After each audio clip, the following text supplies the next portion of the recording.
It does. Oh, there you go. All right, there you go. Start again. Okay. All right. So this week's case study is about the Army Crew team. So it's a team from West Point. They're a rowing team. They're divided into two different sections: the varsity team and the junior varsity team. The varsity are the ones that are like supposedly the elite group, the ones that are always going to win the races and the ones that are going to go to the national national championship. And the problem here is that Coach P, I think that's his name, right? Coach P. Mm-hmm. He, for some reason, he can't figure out why the varsity team keeps losing to the junior varsity team. And as we continue reading on, it turns out that the junior varsity team, they're more like united as a team. They have that more team mindset. And then the varsity team, they're always thinking about themselves, or at least that's how I interpret it, how it's always about, oh, like he's the problem, I'm carrying all the way to the team, I'm carrying all the way to the team. And so that mentality is causing them to lose the races. So the big question was, like, what should Coach P do for the championship? And so, yeah, that's kind of like the case of the story there.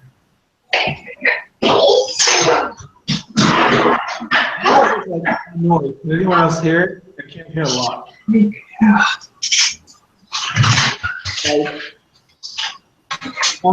Cool. Yeah, I thought it was an interesting case also. What are your thoughts on it? I thought it was very interesting. I thought it was interesting that he, from a psychological point, whenever he was making the teams, he thought about making a team using psychologicals. They had to make one. I thought that was interesting. Yeah. I thought it was really interesting. Just kind of looking at it, it's one of those cases where the sum of the parts is not greater than the whole. Like, where each individual was stronger by quite a large margin, enough that they could separate them into a JV and a varsity team to two separate groups of the best performers and the not as great performers. But the not as great performers were able to work effectively together, and just it's just interesting to see. Hands down, the varsity should have been better. But, just all the different things that kind of plagued them that I'm sure we all wrote about, all the issues we wrote about in our case studies. Just, interesting to see how that, and I feel that relates a lot to, like, a lot of things in life, not just like sport and activities, but, oftentimes at work you have groups of like the best performers, but they just can't get the job done together as a group, whereas those that are maybe not stellar, all-stars, or whatever, they are able to put out a better finished product. So we've hit a lot on a couple of things that is asking us to go through. The issue is that the varsity team is not performing to the level they should, and like all of you pointed out, they're getting stomped and whooped by the lesser team per se. But the reason that it is important and it becomes an issue is not only because they're the lesser team for any reason, but there was a lot of testing that went into it, and so they are the superior athletes. Every individually, they're superior than the other team. And so, one of the things is, what are some of the specific behaviors and actions? And Ricardo, you hit on it a little bit, which they're being selfish. It was all about themselves, and that's that's what I saw as the issue, main issue. What else did you guys see other than selfishness? What are some of the factors contributing to the lack of performance? I think it was a lack of trust. Oh no, do you want to go ahead? Oh, no, go ahead. I think it's a lack of trust and just in each other and just the teamwork issue. I know, like, when the JV lost, like, well, we lost, but this is what we can do better as a team. They don't put the blame on any one person, whereas varsity, when they lose, it's just like, oh, well, you weren't doing your part, and so that caused me not to do my part. So it's just a lot of excuses, and just they don't trust each other to do that. I know they explained, I've never rowed crew, so I don't really know how that works too well, just from what I explained. But, the thing is, you can't get out of, like, sync with the other person. Like, if you try to adjust, then they adjust, and then you're just going slower. So they don't trust each other to do it, so they're each trying to row by themselves. So we've heard selfishness, and then we also just talked about, a lack of trust. So they're being selfish, they're not trusting each other. Did anyone else see anything else in there that was a factor? Well, I'll go while you guys think of something else, but there was no leader in there, so I think that's what creates a little bit of chaos. If you think of anything that we do, there always has to be a leader, someone that leads, that everyone else can follow. And there was no leader, not maybe because there was no one to lead, but there was no one that was willing to follow. So they, in effect, were not all great leaders because they were not willing to follow first. And I think that ties into what was said earlier by Spencer about trust. No one could trust each other because no one wanted to follow. Everyone wanted to lead, and thereby creating no leaders. And like in a pack of animals, it would have just torn each other apart, and nothing would have ever happened because they were all trying to become a leader during, as we read the case. So what I thought was interesting was that they didn't even have like a team captain, because like other sports teams that I've been a part of, if someone's not a natural leader, like at least someone's kind of assigned as like the team captain, and people follow them. I thought it was kind of interesting that even like in a really competitive sport like this, that whether it's the caller or like no one had that role as team leader where people had like any sort of direction. I was reading an excerpt of a new book that is coming out or has come out about the class of the captains, and it talks about how captains, and I thought about it at the case a little bit, how captains in old days were chosen, which is a little different than how we do it now. They're talking about major sports teams in the NFL, NBA, and stuff like that, that nowadays most teams don't pick a captain, they pick a group, they pick whoever is going to be the most popular, the most talented, whereas before, there was always the captain was actually someone who was kind of quiet and different. It was kind of interesting listening to someone that was not afraid to create controversy, someone that liked to fight in the team, but everyone rallied around him when it was time to strap the boots on. So it's interesting you say that because they were talking that nowadays we don't do that much. That we don't really pick a leader. A lot of teams are not picking captains, but they're just picking off of, well, he's going to bring us the most money because he's going to be on TV the most. It's interesting. So, it's called The Class of the Captain. I want to read it. We're going to move on to a little bit of data and performance. Let me ask, Jared, take it however you will, but does Coach P have the right measures in place? I don't know. I was thinking about that because, I mean, his job is to kind of coach and manage everybody, but he didn't know how to do it. And so part of that was because like he's been using the same strategy over and over pretty consistently, and it worked really well.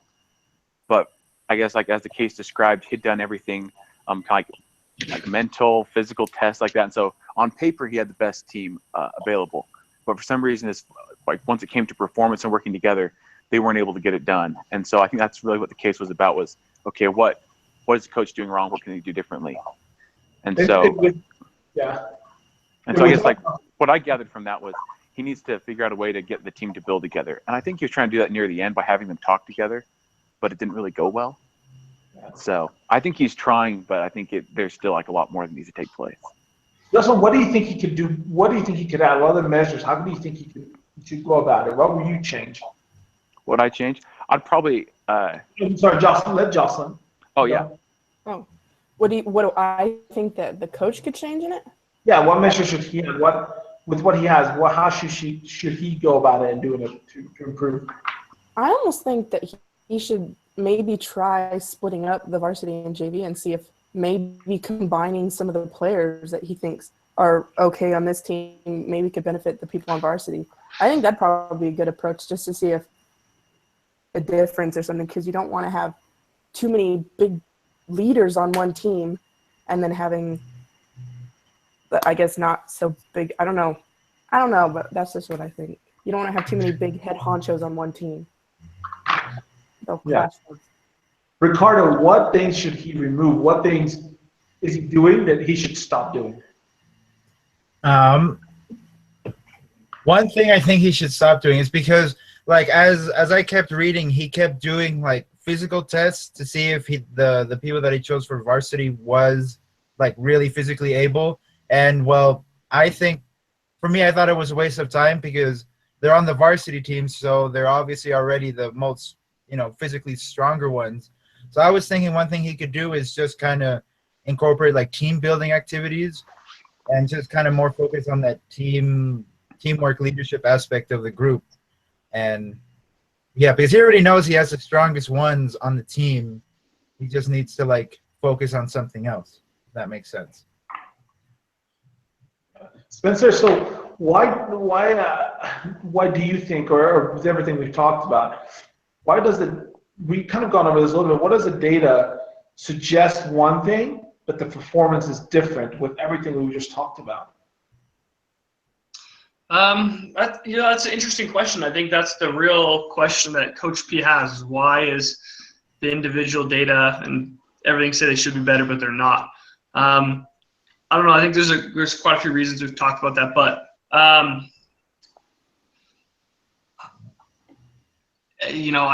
it's just the way that I think that he really needs to work with the varsity team, because we know the JV team is fulfilling their potential, or they're exceeding their potential, whatever we had planned for them. So I think it's really just time to get with the varsity team and figure out, not like Ricardo said, stop trying to do. We know they're stronger, we know they're better individually, but really get to the root problem of why aren't they able to gel together as a team.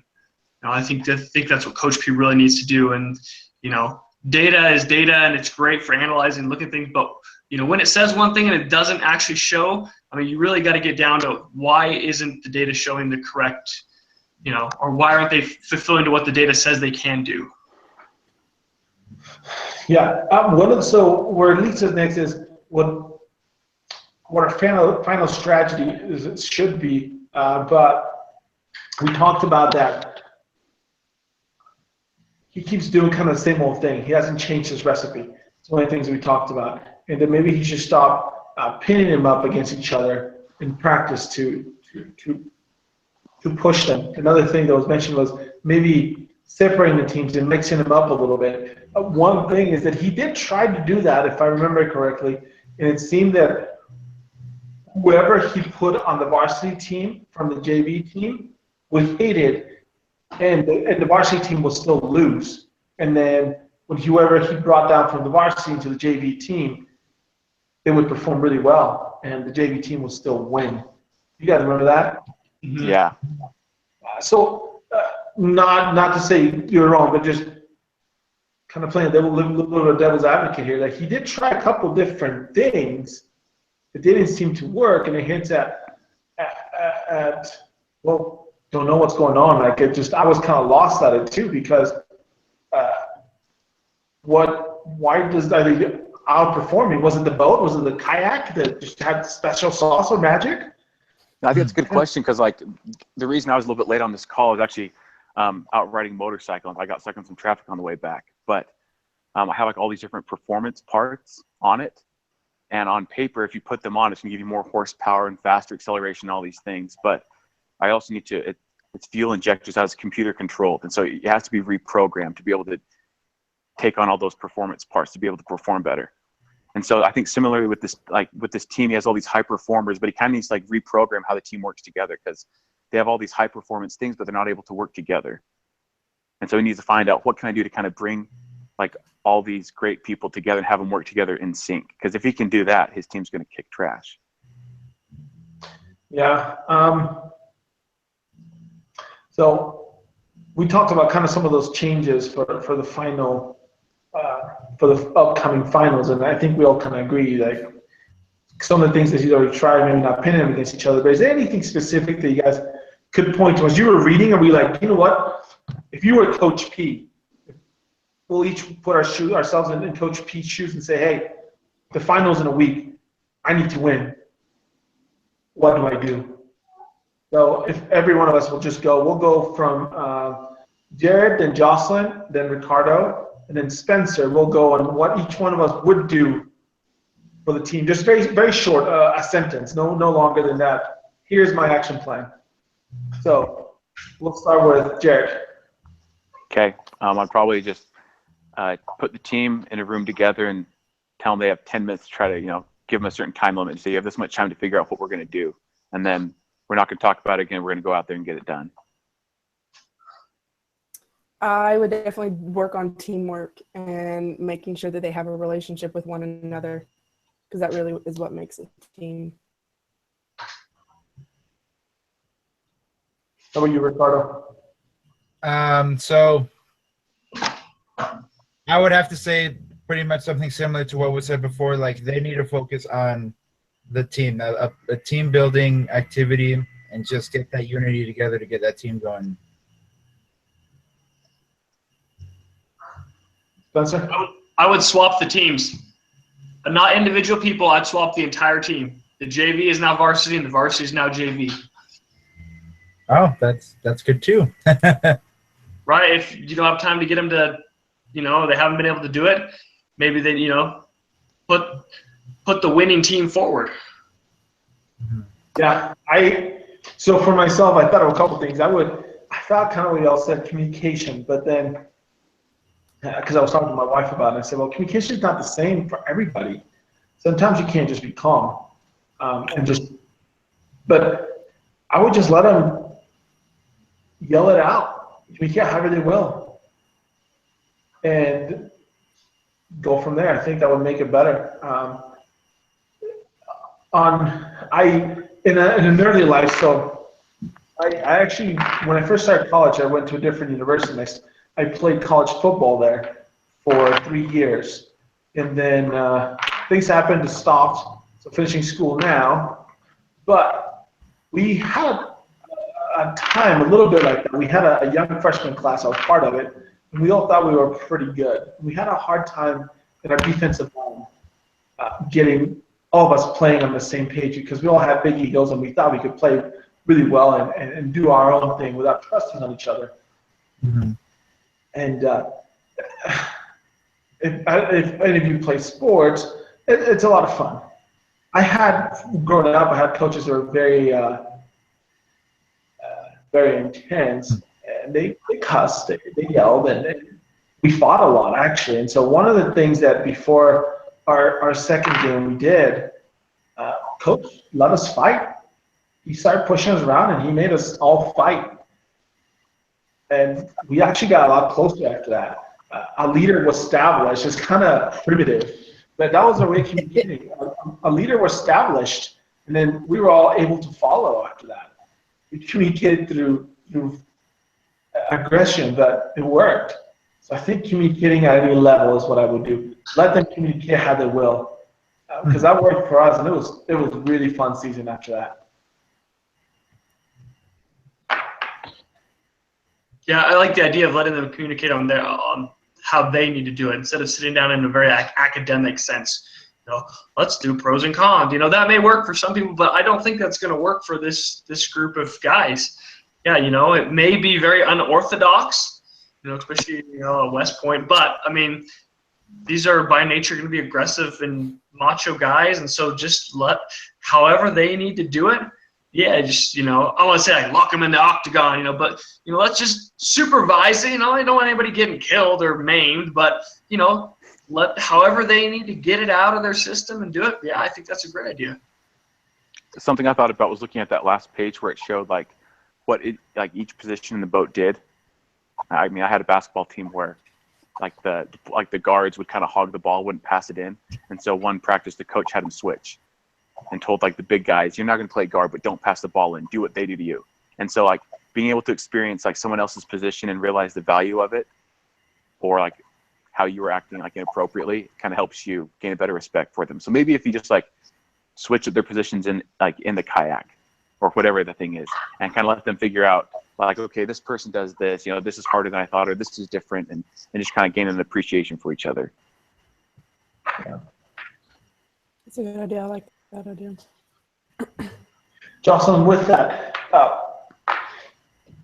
you get the hard job. Relate this to the gospel. How does it apply to the gospel? We have to apply everything to the gospel.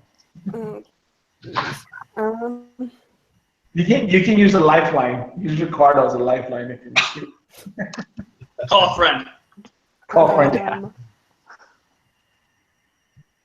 Mm, I mean, we're all kind of on the same team and going through life, I guess. And I don't know, I guess Heavenly Father's our coach, maybe. And we're trying to just make it through the race. Sometimes we're not going to be better than other people, but that shouldn't bring us down as individuals, and we shouldn't blame someone else for our wrongdoings, or like we could have done better, and just taking the blame for ourselves and working on ourselves and making sure that we're the best that we can be. I guess, I don't know. That was good. Yeah. Spencer, what are the just overall broad application of the principles that we learned in this case study?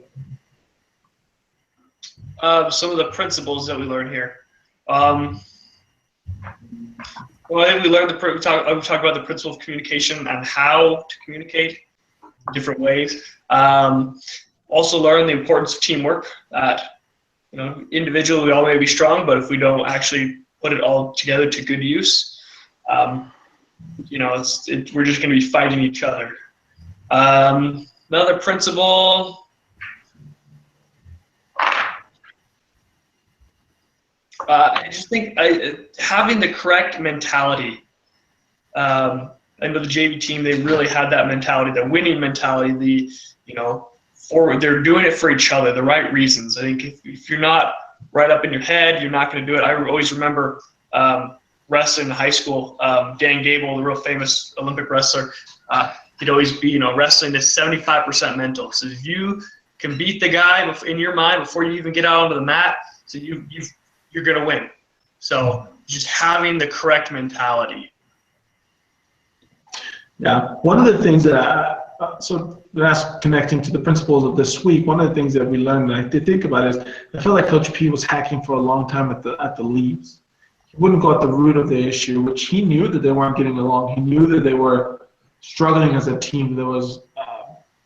They were physically better, which we'll knew by the test. The numbers were there, but he never faced the issue. He kind of kept going around it by pinning him up against the JV, doing all these individual tests and trying to figure other things out. When he inside knew that it was just they weren't getting along.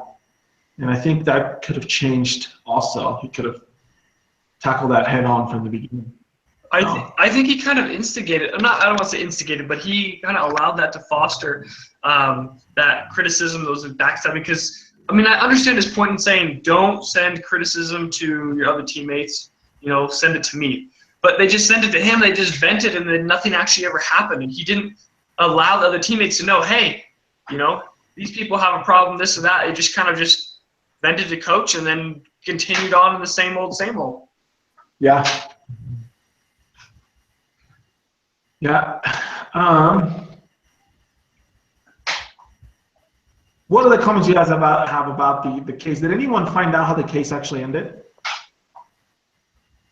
No, I didn't look it up. You can look that up. Yeah. So, well, any final comments before we go there? What actually happened? Any other thoughts before we go there? Yes, I'm usually 4K. Well, I was talking to my wife about it, and she let me go on about it. And then she said, hey, by the way, you should look up how it ended because I've read this case study before. The varsity team, the coach gets them to fight. That's what he does. And I really didn't tell you that ahead to let you know, that's really what happened. That's what I was telling my wife. Hey, they should have just communicated. But my wife told me they fought. I looked it up. Yeah, they fought. They looked at it. They duked it out. And after that, they went on to win the championship. Dang. There you go. There you go, solution. I thought it was pretty Fight cool. with a bunch of West Point people. Yikes. Yeah, they beat each other up and they went on to win the championship. I thought it was pretty cool. I was like, yeah, I told you, baby. That's right. Beat each other up and go to Buffalo Wild Wings. Settle everything. Yeah. So, but I guess it doesn't mean that we should beat people up like road rage. I don't think it's going to solve anything.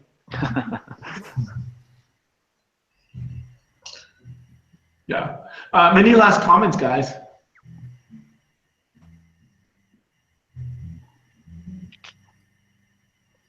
Can't think of any. Cool. It was pretty straightforward. It was short, so that's all I have. Yeah, that's all. That's all. We actually just went through all the questions, but Alrighty. Well, thanks for getting us all put together. no Thanks. problem. Hey, next week, same time, same place. I'll stop recording. Sounds good.